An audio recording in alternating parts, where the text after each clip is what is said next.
হাসির রাজা, জ্ঞানের রাজা, রসিক রাজা। ৭৭ আর এই গিয়ে ৭৮। মোটে ৭৮। এর চেয়ে বেশি তো নবাবের দেহরক্ষীর কাছে থাকে। দূর দূর দূর দূর। অনেকদিন মহারাজকে হাত করে মোহর নেওয়া হয়নি, কিছু একটা করতেই হবে।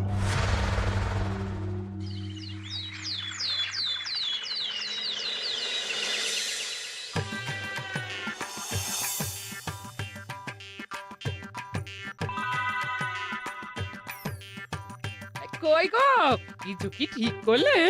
রাজকুমারের জন্মদিনে কি উপহার দেবে? হ্যাঁ গো, পেয়েছি, এই দেখো। উমা, এই যে তোমার ছোটবেলা সোনার আংটিখানা। হ্যাঁ গিন্নি, ঠিক ধরেছ। যেটুকু যা গয়না ছিল সবই তো দেওয়া হয়ে গেছে, নহে বিক্রি হয়েছে। আর তো কাউকে কিছু দেওয়ার নেই, তাই ভাবলাম এটাই উপহারে দিই। সে ভালো ভেবেছো। বেশ, আসি তাহলে, ওদিকে সবার দেরি হয়ে যাচ্ছে গিন্নি।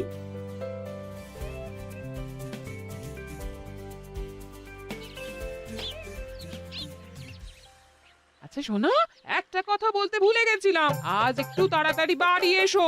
শাড়িওয়ালাকে আসতে বলেছি দুপুরে। আবার শাড়িওয়ালা কেন? আরে তুমি ভুলে গেলে, সামনে আমার বোনদির বিয়ে, তার জন্য নতুন শাড়ি লাগবে না গো। একমাত্র বড় মাসির মেয়ে বলে কথা।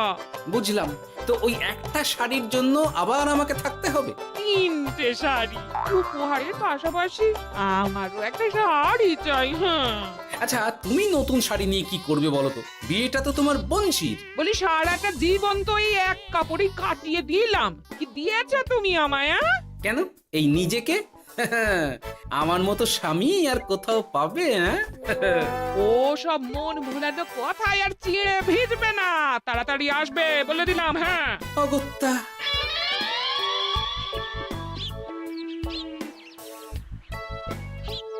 দূর, গিন্নিরও যত কথা সব বেরোনোর সময়। আবার তাড়াতাড়ি ফিরেও আসতে হবে শাড়ির জন্য।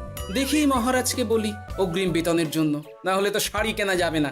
তাও একটা হলে হতো, কিন্তু এনাকেও দিতে হবে। আসলে সত্যিই তো, গিন্নি আমার কত যত্ন আত্তি করে, কিন্তু তাকে আজ পর্যন্ত তেমন কিছু উপহার দিতে পারেনি। না, গিয়ে বলি।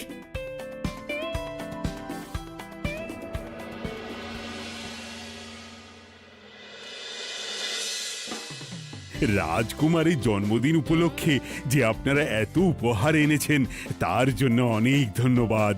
আপনাদের সকলের আশীর্বাদ ও ভালোবাসা আমি রাজকুমারের কাছে পৌঁছে দেব।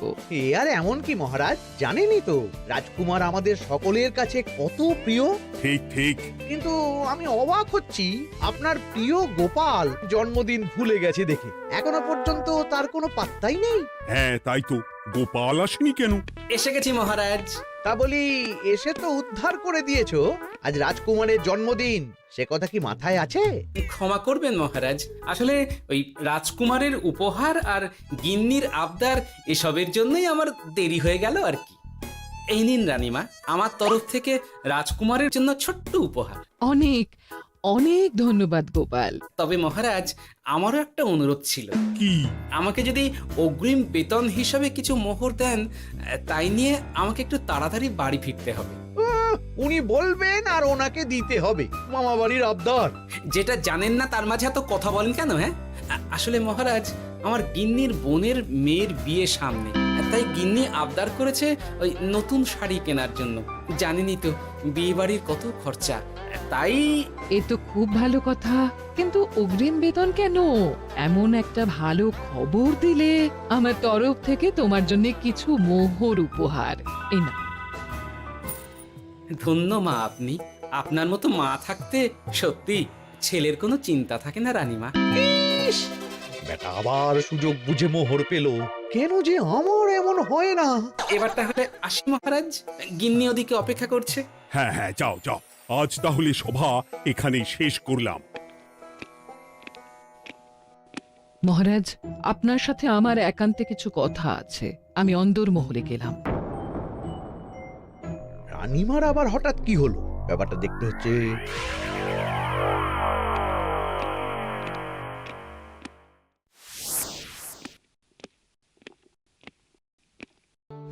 আজ আজ আমি বুঝতে পারছি আপনি আমাকে একদম ভালোবাসেন না মহারাজ।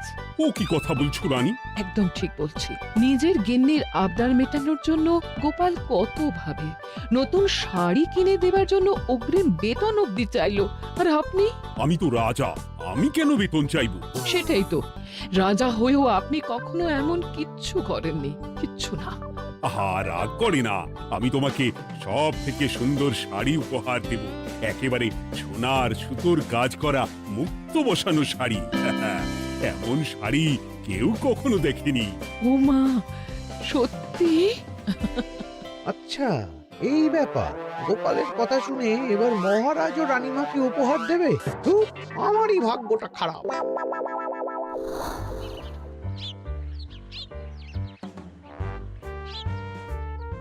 হাজার চেষ্টা করেও গোপালকে আটকানো যায় না। দূর দূর দূর, আমি যা চেয়েছিলাম তা ওই গোপাল পেয়ে গেল। ও কি গো, তুমি কার সাথে কথা বলছো? দুর্ভাগ্যর সাথে। কি সব অলক্ষণে কথা? কি হয়েছে? কি আর হবে, সবই তো তোমার দোষ। আমার দোষ? হ্যাঁ, তুমি আমার কাছে বায়না করো না কেন কিছু? তুমি বায়না করনি বলেই আজ আমি রানীমার কাছ থেকে মোহর পেলাম না, কিন্তু গোপাল পেয়ে গেল। এবার বুঝলাম। ঠিক আছে, এখন তাহলে বায়না করছি, তুমি কাল গিয়ে সেটা রানীমাকে জানাবে, ঠিক আছে? হ্যাঁ, করো করো করো, বায়না করো, বায়না করো। কি চাই, কি চাই, কি চাই? পেয়েছি। তুমি রানীমাকে গিয়ে বলবে যে আমার একটা সোনার হার চাই। এই না হলে আমার বউ। দারুণ চাল চেলেছো।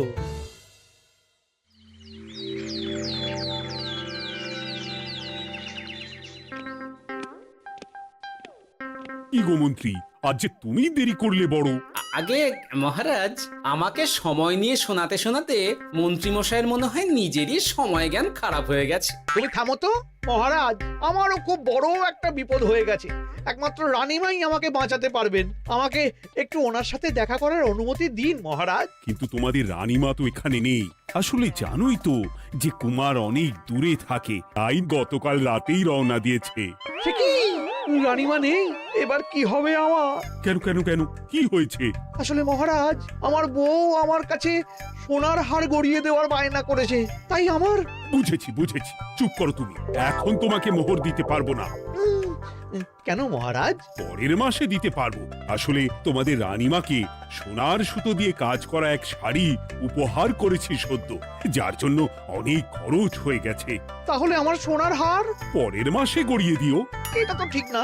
গোপাল আপনার প্রিয় বলে যখন যা চায় তখনই সাথে সাথেই পেয়ে যায়, আর আমার বেলায় এমন। এমন কোনো ব্যাপার নয় মন্ত্রী। মহারাজ, আপনি বরং আমাকে দেওয়া মোহরগুলো আমার অগ্রিম বেতন হিসেবে ধরুন, না হলে মন্ত্রীমশাই এমন অভিযোগ বারবার করবেন। আহা গোপাল, তোমাকে তো স্বয়ং রানীমা উপহার দিয়েছেন, এসব কিছু করতে হবে না। যেমন আছে তেমনই থাক। ঠিক আছে, আমিও দেখে নেব পরে। কি দেখে নেবে মন্ত্রী? না না, ও কিছু না মহারাজ, পরেই দেখে হার গড়ানোর কথা বলছি। না, মন্ত্রীর হাবভাব মোটেই ঠিক ভালো লাগছে না। বেটা মনে মনে নিশ্চয়ই কোনো ফন্দি আটছে আমার বিরুদ্ধে। কিছু একটা করতেই হবে। গোপালের ওই মোহর উপহার পাওয়াটা আমি কিছুতেই মেনে নিতে পারছি না। একটু মাথা খাটাই, একটু মাথা খাটাই। উপায় পেয়েছি। আমাকে এখনই নবাবের কাছে গিয়ে মহারাজের নামে বলতে হবে।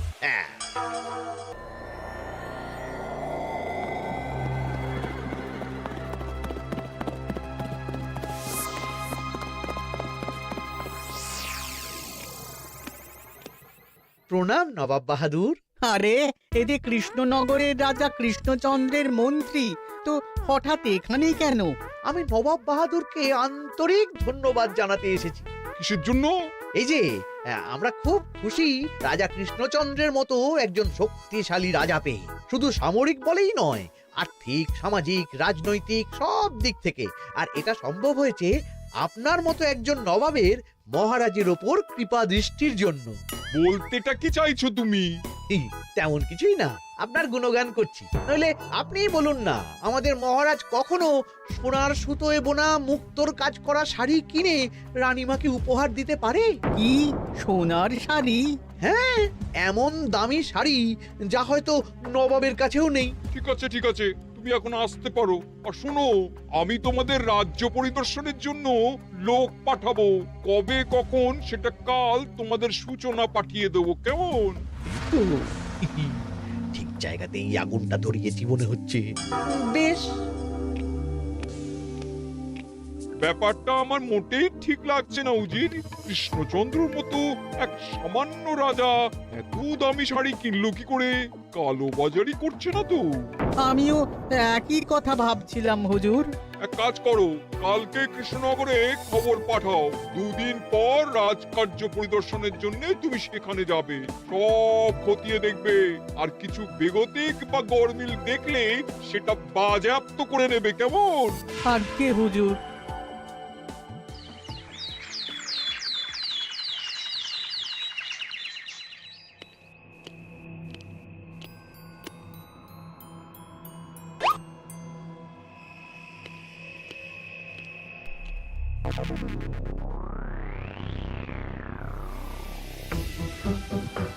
কি হয়েছে মহারাজ? কার চিঠি?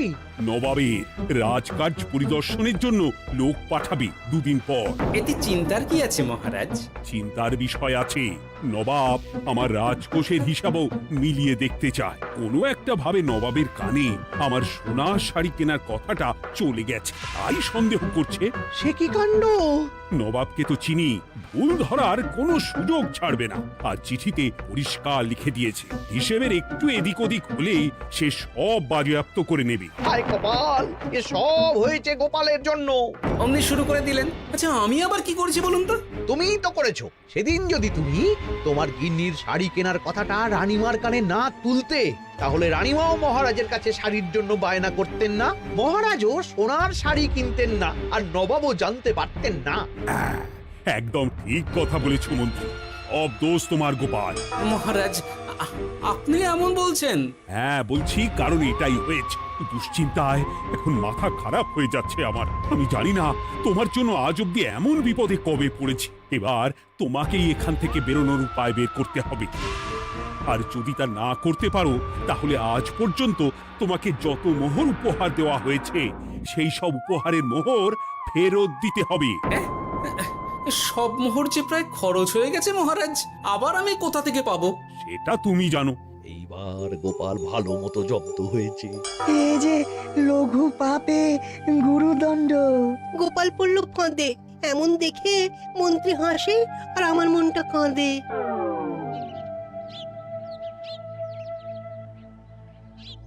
এখানে বসে কি করছো গো গিন্নি? এসে পড়েছো? ও মা, তোমার মুখটা এমন শুকনো দেখাচ্ছে কেন? আর বলো না, এই হিসেবের ঠেলায় সবকিছু বেহিসাবি হয়ে যাচ্ছে একেবারে। আচ্ছা, তুমি কি করছিলে ওই রসিদগুলো নিয়ে? দেখে হিসেব করছিলাম এই মাসে অনেক খরচ হয়েছে কিনা, সেই বুঝে পরের দিনগুলো চালাতে হবে গো। কি বলে? রসিদ দেখে হিসেব কষা? রি, এটা তোমার মাথাতেই আসেনি।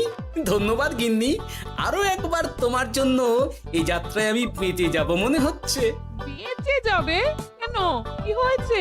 আচ্ছা, আমাকে আবার একটু রাজপ্রাসাদে যেতে হবে। আমি এলাম গিন্নি। কি যে বলে লোকটা, কিছুই বুঝতে পারি না।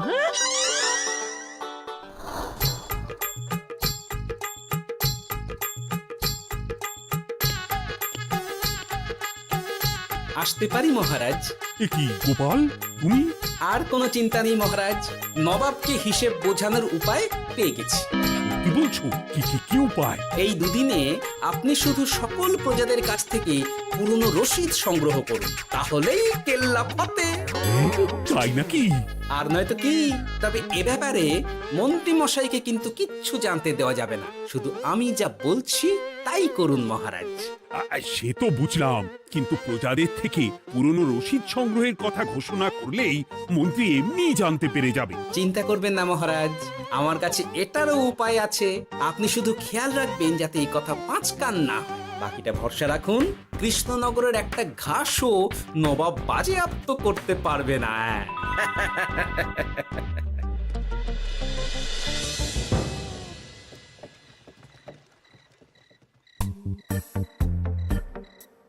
গোপাল দাদু, আমরা সব চলে এসেছি। ভালো সময় এসেছিস। তোদের দাদুর ভবিষ্যৎ এখন তোদেরই হাতে। এমন করে বলছো কেন দাদু? আমরা থাকতে তোমার কিচ্ছু হবে না, শুধু বলো না কি করতে হবে।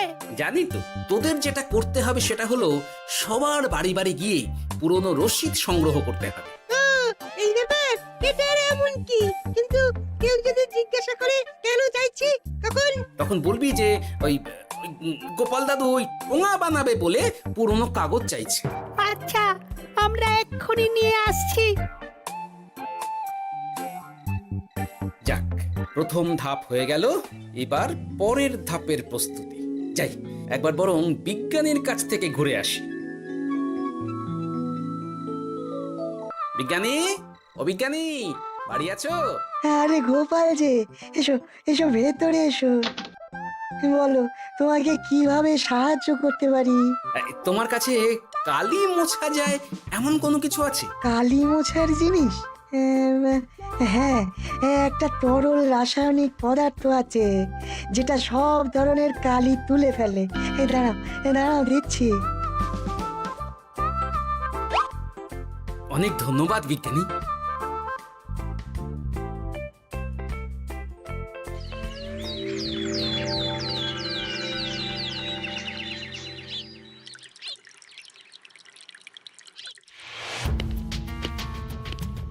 আসুন আসুন, আপনার জন্যই তো অপেক্ষা করছিলাম। তাই নাকি? এতটা পথ উনি এসেছেন, আগে ওনার জন্য শরবত ও মিষ্টির ব্যবস্থা করি। এই যে মহারাজ, আমি জল মিষ্টির ব্যবস্থা করে এনেছি, এটাও সাথে নিন। এটা কি? কেন, হিসেব ভোলা ময়রা পাঠিয়েছে এই মিষ্টি ও শরবতের দাম। এর মধ্যে এই কাজের সাথে যুক্ত ভোলা ময়রা আর তার পরিচারকের পারিশ্রমিকও যুক্ত আছে। হ্যাঁ, আসলে আমাদের মহারাজ তো প্রতিদিনের খরচ খুব হিসেব করে চলেন, তাই। ও, আমি একটু বসবো? নিশ্চয়ই, ওই তো ওদিকে বসার জায়গা। আপনি কি হাওয়া খাবেন উজির সাহেব? তাহলে রশিদে ওটাও যুক্ত করব। মশকরা হচ্ছে? আহা, রেগে যাচ্ছেন কেন? আপনার সাথে মশকরা করার মতো স্পর্ধা আমার নেই উজির সাহেব। আসলে মাসের শেষ তো, তাই একটু বেশি হিসেবে চলতে হচ্ছে আর কি। আমাকে হিসেব দেখাচ্ছ? আর রাজা কৃষ্ণচন্দ্র যে সোনার সুতোয় বোনা শাড়ি কিনতে পারলো, সেটার হিসেব কোথায়? একটা সামান্য রাজা এত অর্থ পায় কোথা থেকে? এ আবার কেমন কথা? মহারাজ যা কিনেছেন সেটা তো তার জমানো অর্থ দিয়েই কেনা। আমি বিপথে কোনো কাজ করি না। সেটা তো রাজকোষের হিসেব দেখলেই বোঝা যাবে। শুনে রাখো গোপাল, একটু যদি হিসেব এদিক ওদিক দেখি না, তাহলে সব বাজেয়াপ্ত করে দেব। কোনো চালাকি নয়, কোনো চালাকি নয়। বেশ, তবে করুন হিসেব। আমাদের কাছে কিন্তু সব কিছুর রসিদ আছে। কই গো, আনো সব, আনো আনো।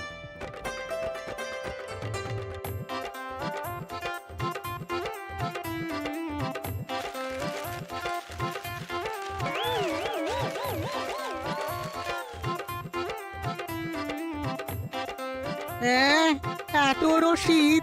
আপনি বরং নিশ্চিন্তে হিসেব কষে নিন, আমরা আসি।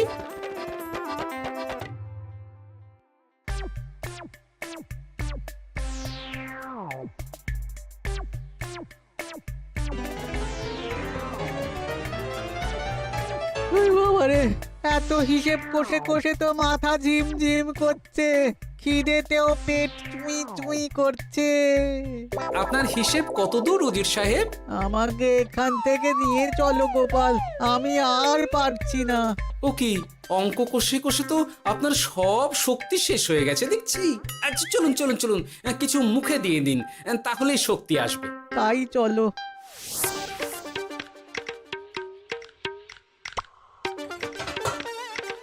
নিন, এটা হলো দুপুরের খাবার, আনাজ মশলা এমনকি রান্নার ঠাকুরেরও পারিশ্রমিকের হিসেব। এবার আমি পাগল হয়ে যাব। আমি আর কোনো হিসেব দেখতে চাই না। সব সময় কি আর হিসেব নিয়ে চলা যায় নাকি? কি আর করা যাবে বলুন? হিসেবে না চললে আপনি তো মহারাজের উপার্জনের উপর সন্দেহ করবেন, আর বেশি খরচ হলেই সম্পত্তি বাজেয়াপ্ত করবেন। তাই বলে সব কিছুতেই হিসেব? কোনো একদিকে বেশি খরচ হলে বাকি দিকগুলো এভাবেই কম করে চলতে হয়। কি ঠিক বলিনি? আমি আমার ভুল বুঝতে পেরেছি গোপাল, এবার আমাকে রেহাই দাও। আসলে তোমাদের মন্ত্রী নবাবের কাছে গিয়ে তোমাদের রাজা নামে উস্কেছে। কি মন্ত্রী? এই রে খেয়েছে, আর পালাতে হবে দেখছি। ঠিক জানতাম মোহরের জন্যই এত কিছু। তাই তো নবাব এমন করেছেন। বেশ, এবার আমি ফিরে গিয়ে নবাবকে সব জানিয়ে দিচ্ছি। সত্যি গোপাল, তোমার তুলনা হয় না। আর মন্ত্রী, আগে মহারাজ, তুমি যা করেছো তার কোনো ক্ষমা নেই। তোমার জন্যই আমার এত হয়রানি হয়েছে। ভুল হয়ে গেছে, আমাকে ক্ষমা করে দিন মহারাজ। গোপালের ওপরে হিংসে করে এমন করেছি, আর হবে না। একটা সুযোগ দিন মহারাজ। হ্যাঁ মহারাজ, সুযোগ দিয়েই দিন।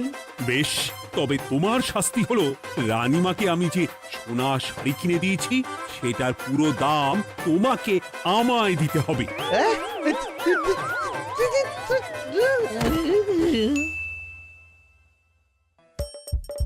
হাসির রাজা জ্ঞানের রাজা রসিক রাজা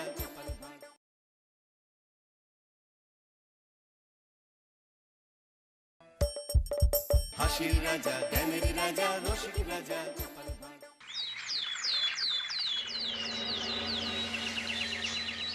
কই গো গিন্নি, শুধু ভাত দিয়ে গেলে যে, সঙ্গে আর কিছু দেবে না?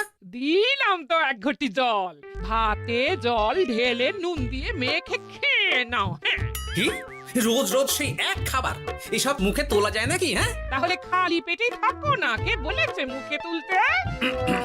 না মানে অন্তত একটা কাঁচা পেঁয়াজ। এই মাঝে মাঝে তো বেশ ওই মশলা দিয়ে কষিয়ে মাছ মাংস রাঁধতে পারো গিন্নি। বাজারে মাছ মাংসের দাম জানো? ছেঁড়া কাঁথায় শুয়ে মাছ মাংস খাওয়ার স্বপ্ন দেখতে লজ্জা করে না তোমার? আসলে কি জানো তো গিন্নি, আমার লজ্জাটা ওই তোমার রান্নাঘরে রাখা মশলার বাক্সের মতো, শুধু আছে কিন্তু কোনো কাজে লাগে না। এই খবরদার, আমার রান্না তুলে একদম খোঁটা দেবে না, এই বলে দিলাম। হ্যাঁ, আমি চললাম মাছ আনতে, তুমি আদা রসুন বেটে পেঁয়াজ কুচিয়ে রাখো, বুঝলে? বলি পয়সা কোথায়? লাগবে না, মাছ খেতে হলে পয়সা নয় গিন্নি, বুদ্ধি লাগে, বুদ্ধি, বুঝলে? বুদ্ধির বদলে মাছ কোন দোকানদার দেয় গো?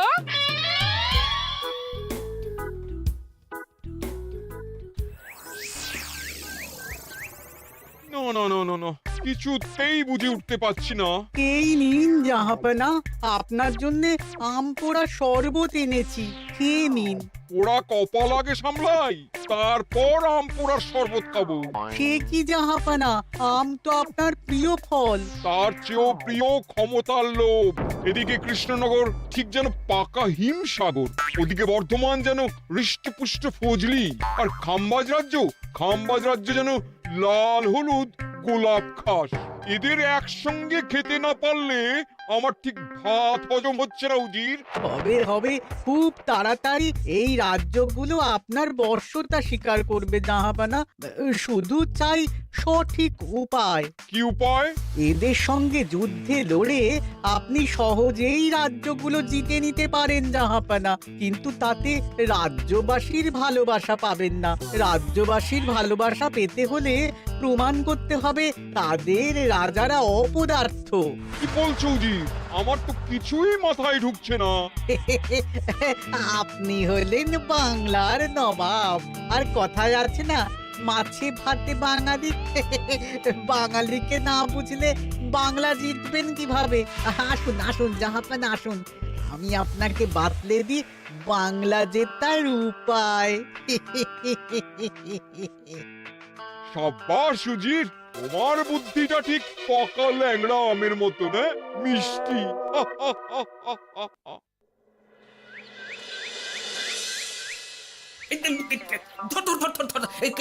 এই পায়ের নিচ দিয়ে গলে গেল। ধর ধর ধর ধর। বিশাল বড় মাছ গো গোপাল দাদু। একেবারে পাকা শোল। ছাড়বে না গোপাল দাদু, আজ রাতে আমরা জমিয়ে মাছ ভাত খাবো। খেতে তো হবে শোল মাছের ঝোল আর তেল কই। তোদের দিদাকে বড় মুখ করে বলে এসেছি, ধরেছি।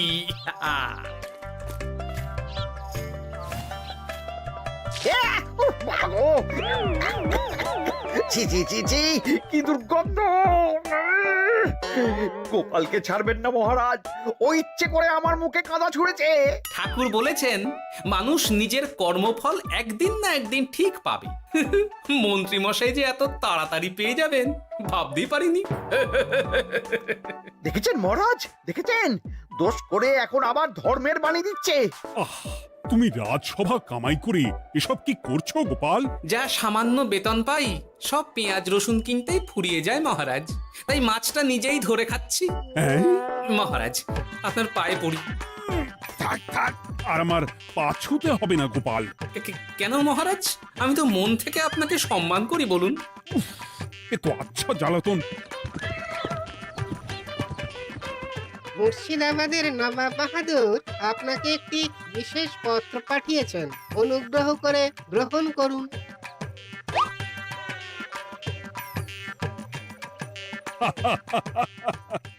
এ তো দারুণ আবদার। যাবো যাবো, আমি অবশ্যই যাব। কোথায় যাবেন মহারাজ? নবাব বাহাদুর লিখেছেন আগামী পরশু তার প্রাসাদে অতিথি হয়ে যেতে, তবে খালি হাতে নয়, সঙ্গে করে একটি জ্যান্ত মাছ নিয়ে যেতে। উপহারে জ্যান্ত মাছ? নবাব বাহাদুরকেও আমার মতন জল দিয়ে নুন ভাত খেতে হচ্ছে নাকি? নবাব হোক বা ফকির, সবার গিন্নি সমান। কিন্তু সঙ্গে করে কি মাছ নিয়ে যাওয়া যায়? ভেটকি, চিতল নাকি কাতলা? আচ্ছা, আগামীকাল রাজসভায় আমি সবার মতামত শুনবো। গোপাল, আগামীকাল ঠিক সময় চলে এসো কিন্তু। আগে যাব মহারাজ, শুধু আমার বেতনটা ভেবে দেখবো। চল রে, আজ অনেক মাছ পেয়েছি, চল চল চল।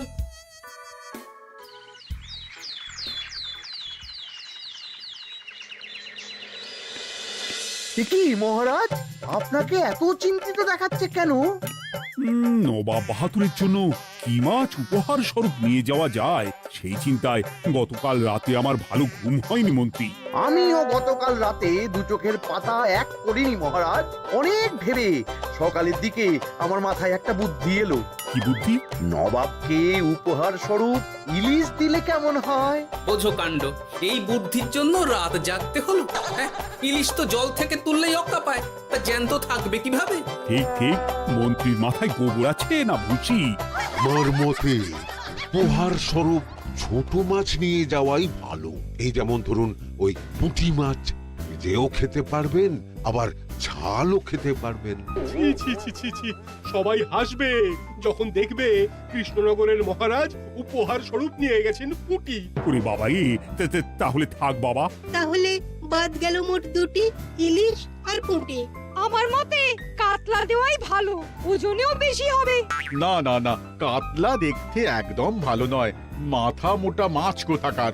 উপহারে এমন কিছু দেওয়া উচিত যা দেখতে সুন্দর হবে। হ্যাঁ ঠিক তো, তাহলে বরং ভেটকি দিয়ে দিন। ভেটকি বাজারে কত করে কিলো এখন? পয়সার চিন্তা আমি করছি না গোপাল, বরং আমার চিন্তা মান সম্মানে। বাকি রাজ্যের রাজাদের তুলনায় আমার উপহার যেন নবাবের বেশি পছন্দ হয়। কিন্তু সবাইকে এরকম অদ্ভুত উপহার নিয়ে যেতে বলার কারণ কি? মাছ, তাও আবার জ্যান্ত। আচ্ছা মহারাজ, এর পিছনে নবাব বাহাদুরের কোনো চাল নেই তো? গোপাল, তুমি মিছি মিছি সন্দেহ করছো। কথা না ঘুরিয়ে বরং একটা ভালো মাছের নাম বলো দেখি। ভালো মাছ? জ্যান্ত কই মাছ নিয়ে যান মহারাজ, গতকাল অনেকগুলো ধরেছি।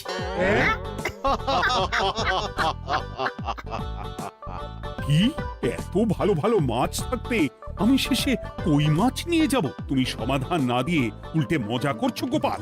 দূর হয়ে যাও, দূর হয়ে যাও আমার চোখের সামনে থেকে। আগে ভাড়ামো করার জন্যই তো মাস গেলে বেতন পাই মহারাজ। মানে কি বলতে চাইছো গোপাল? নবাব বাহাদুর কি চান সেটা আমরা সবাই জানি, তাই বলছি মাছের গর্তে হাত ঢোকানোর আগে পরীক্ষা করে নেওয়া উচিত ভেতরে সাপ আছে কিনা।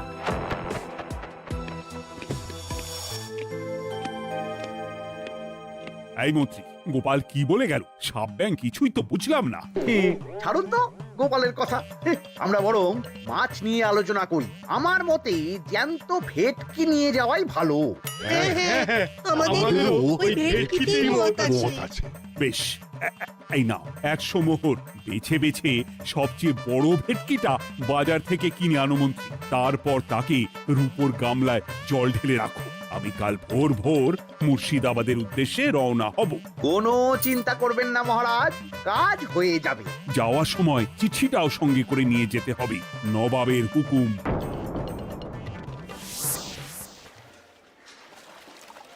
এই দেখুন কেমন খেলা করছে। হ্যাঁ, বাহ বাহ বাহ।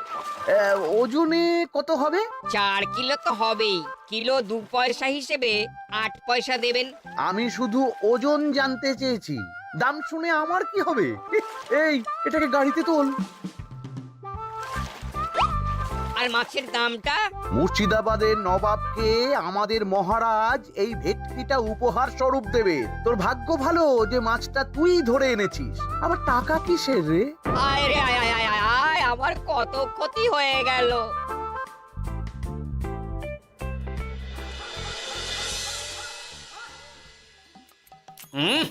গিন্নি, তেল কৌটে যা রেঁধেছ না? বলি বলি আর কটা মাছ আছে গো? আছে তাতে আগামী 7 দিন হয়ে যাবে। হ্যাঁ, তাহলে কাল কই মাছের ঝোল খাবো, পরশু খাবো শোল মাছের কালিয়া। ধুর, এসব খেয়ে খেয়ে জিভে চড়া পড়ে গেল। বাজার থেকে একটু ইলিশ ভেটকিও তো আনতে পারো। ইলিশের অনেক দাম গো গিন্নি, আর ভেটকি তো বাজারে প্রায় ওঠেই না। কে বলেছে তোমাকে? শুনলাম মন্ত্রী মশাই নাকি আজ বাজার থেকে সবচেয়ে বড় জ্যান্ত ভেটকিটা নিয়েছেন। তাই নাকি? তার মানে আগামীকাল নিশ্চয়ই মহারাজ ওটা নিয়েই মুর্শিদাবাদ যাবেন। আমার মনটা বড্ড কু ডাকছে গিন্নি। না, এভাবে ছেড়ে দিলে হবে না, একটু পরীক্ষা করে দেখতে হবে। হাজার হোক এ রাজ্যটা তো আমারও। এত রাতে আবার কোথায় চললে গো? দেখতে গর্তে সাপ আছে না মাছ।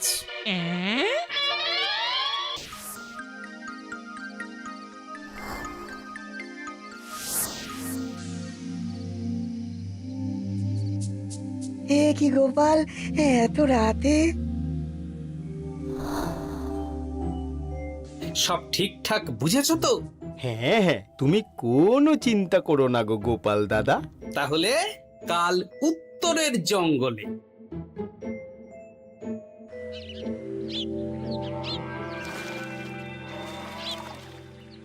ভেটকি মাছটা রূপোর গামলায় রেখে গরুর গাড়িতে তুলে দিয়েছি মহারাজ। আর নবাব বাহাদুরের চিঠিটা? ইয়ে, সিংহাসনের উপর, নিচে, ডাইনে, বাঁয়ে সব জায়গায় খুঁজলাম, কোথাও নেই। সে কি তাহলে?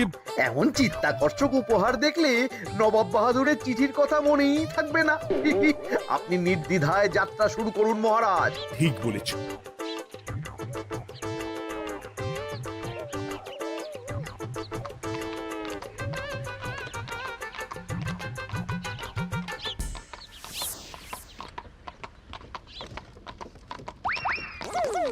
ওই তো মহারাজের রথ এসে গেছে। এই যা যা বলেছি মনে আছে তো? আছে গো আছে। ভেটকি মাছের পাতুরি আর ঝোল দুটোই রাঁধবো। হ্যাঁ, আমার ফিরতে কদিন দেরি হতে পারে, বেশি দেরি হলে তোমরা খেয়ে নিও, এবার লুকিয়ে পড়ো।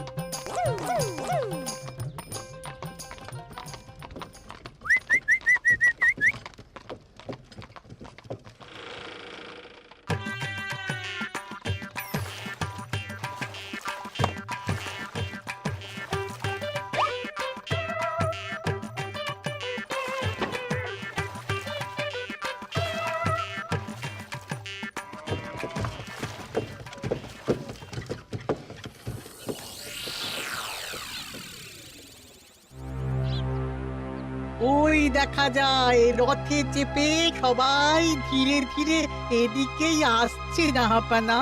আসতে দাও আসতে দাও, এবারই খেলা জমবে। এসো এসো, তোমাদের সবাইকে মুর্শিদাবাদে স্বাগত জানাই। আমার উপহারের কথা মনে আছে তো? আছে জাহাপানা আছে, শুধুমাত্র আপনার জন্য আমি নিয়ে এসেছি একটা জ্যান্ত কাতলা। এই নিয়ে এসো। আমার উপহারও কিছু কম নয় জাহাপানা, নিয়ে এসো। আর তোমরা? আর কৃষ্ণচন্দ্র, তুমি কি এনেছো? এদের সবার চেয়ে ভালো উপহার এনেছি, যা দেখলে আপনার মন একেবারে আনন্দে নেচে উঠবে। ইচ্ছে করবে এক্ষুনি হয় পাতুরি না হয় ঝোল করে খেয়ে নি। তাই নাকি? হ্যাঁ, খাস নবাব বাহাদুরের জন্য আমার বিশেষ তোফা। কই নিয়ে এসো। এই তো কই নিয়ে এসেছি মহারাজ। গোপাল, তুমি? ভেটকি কোথায়? এতক্ষণে গিন্নি রান্না বসিয়ে দিয়েছে।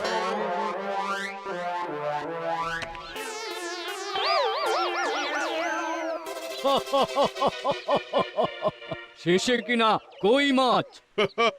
আর কোনো মাছ খুঁজে পেলে না নাকি কৃষ্ণচন্দ্র? ছি ছি ছি, তোমার জন্য লজ্জায় আমার নাক কাটা গেল গোপাল। ফিরে গিয়ে আমি তোমার গর্দান নেব, এই বলে দিলাম। অনেক হয়েছে, এবার তোমরা সবাই আমার কথা মন দিয়ে শোনো। আমি তোমাদের সবাইকে একটা করে জ্যান্ত মাছ আনতে বলেছি একটি বিশেষ কারণে। তার আগে সবাইকে আমি জিজ্ঞাসা করতে চাই, আপনারা সবাই নবাব বাহাদুরের পাঠানো চিঠিটা মন দিয়ে পড়েছিলেন তো? হ্যাঁ, পড়েছি। হ্যাঁ হ্যাঁ হ্যাঁ, আমরাও পড়েছি। বেশ, তাহলে তো তোমরা এই আমন্ত্রণের কারণটা জানো। তোমাদের আনা মাছেদের আয়ু যতদিন, তোমাদের রাজ্যের আয়ুও ততদিন। মানে আপনাদের মধ্যে যার মাছ যেদিন মারা যাবে, জাহাপানা তার রাজ্যটা সেদিন নিয়ে নেবে। আর যতদিন না আপনাদের মাছ মরছে, ততদিন আপনারা এই প্রাসাদেই থাকবেন। হ্যাঁ, এইরকম কিছু তো চিঠিতে লেখা ছিল না। কে বলেছে ছিল না? ওই জন্যই তো আমি সঙ্গে করে চিঠিটা আনতে বলেছিলাম। এনেছো? হ্যাঁ হ্যাঁ, আমি এনেছি। এই যে, এখানে তো কোথাও এরকম কিছু লেখা নেই। তোমরা হলে রাজা, রাজাদের সব সময় চোখ কান খোলা রেখে চলতে হয়। উজির, এই নাও।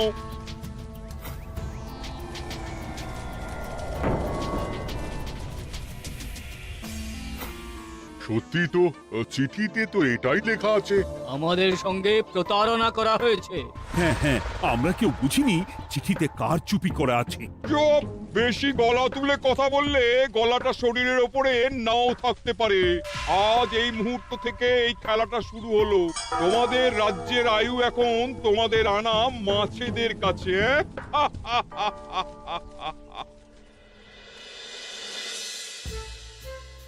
উজির, কার মাছের কি অবস্থা?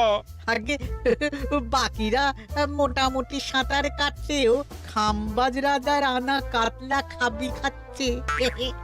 মনে হয় খুব তাড়াতাড়ি যাবে। বাবা বাবা বাবা, এ তো খুব ভালো কথা। অপেক্ষা করি তবে। গেল গেল, আমার রাজ্যটা ভেসে গেল। গেছে মহারাজ, গেছে। আজ থেকে খাম্বাজ রাজ্য আমার। খাম্বাজ রাজাকে বন্দি করো। পাবদার রুইও ভেসে উঠেছে জাহাপানা। তোমাদের রাজ্য দুটো আমি খেলাম। বাকি রইল শুধু বর্ধমান রাজা চিতল আর কৃষ্ণচন্দ্রের কই। যা, আমারটাও গেল। আগে জানলে আমিও কৃষ্ণচন্দ্রের মতন জিওল মাছ আনতাম। কৃষ্ণচন্দ্র, নিজেকে এত চালাক ভেবো না। একটু দেরি হলেও একদিন না একদিন তোমার কইও ভেসে উঠবে। ততদিন তুমি আর গোপাল আমার প্রাসাদেই থাকবে, কেমন? এ তো উত্তম প্রস্তাব নবাব বাহাদুর। আপনার প্রাসাদের বিরিয়ানির কোনো তুলনাই নেই। অনেকদিন নুন ভাত খেয়ে আছি, আজ একটু বিরিয়ানি হবে নাকি? পেয়ে যাবে গোপাল। নবাবের প্রাসাদে অতিথিদের যত্নের কোনো ত্রুটি হবে না।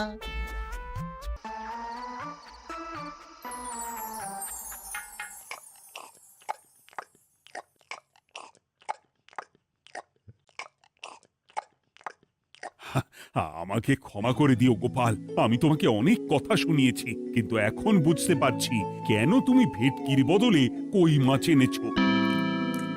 আহ, বিরিয়ানিটা যে রেঁধেছে না, বুঝি এই নবাবের বাবুর্চিকে কোনোভাবে কৃষ্ণনগরে ধরে নিয়ে যাওয়া যায় না মহারাজ? গোপাল, কোনো মাছই অমর নয়। একদিন তোমার আনা ওই কই মাছটাও মারা যাবে, আর সেদিন আমাদের কৃষ্ণনগর রাজ্যটা নবাবের হবে। আহ, ভাতগুলো একেবারে ঝুড়ো ঝুড়ো, আর মাংসটা তুলোর মতন নরম। আহ, আমার কথা কি তোমার কানে যাচ্ছে? গোপালের চোখ কান সব সময় খোলা থাকে মহারাজ, আর তাই চিঠির কারচুপিটা ধরতে আমাকে বেশি বেগ পেতে হয়নি। কিন্তু কিভাবে বুঝলে গোপাল চিঠির রহস্যটা? কারণ আমি জানতাম নবাব বাহাদুর অনৈতিক কিছু করবেন না। গায়ের জোরে নয়, বুদ্ধি দিয়েই উনি বাজিমাত করবেন। অবশ্য এ ব্যাপারে আমাকে সাহায্য করেছে বিজ্ঞানী। একটা সাহায্য করতে পারবেন বিজ্ঞানী?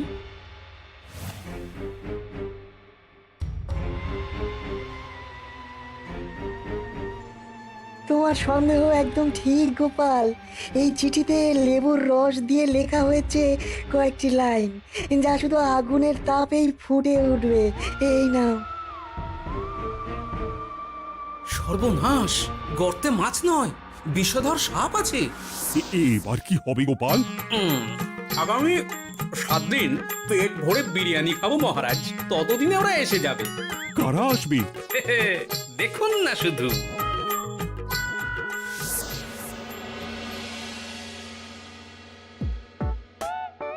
এই তোমার বুদ্ধি, দেখলে তো গোপাল এসে কেমন সবকিছুর উপরে জল ঢেলে দিল। মানে বুঝতে পারিনি যে ওরা ওরা চিঠির কারচুপি সব ধরে ফেলবে। কৃষ্ণচন্দ্রের কই মাছের কি খবর? সেটা কি এখনো জীবিত? আগে আমাদেরও একই প্রশ্ন নবাব বাহাদুর। এভাবে আর কদিন চলবে জানা নেই। কবে যে সব থেকে মুক্তি পাবো। দাঁড়ান জাহাপানা, আমি ছুটে গিয়ে দেখে আসছি মাছটা জীবিত আছে কিনা। তুমি বুনোল হলে আমিও বাঘা তেঁতুল। কৃষ্ণচন্দ্র, যতদিন না মাছটা মরছে তোমাকে আমি এখানেই আটকে রাখবো।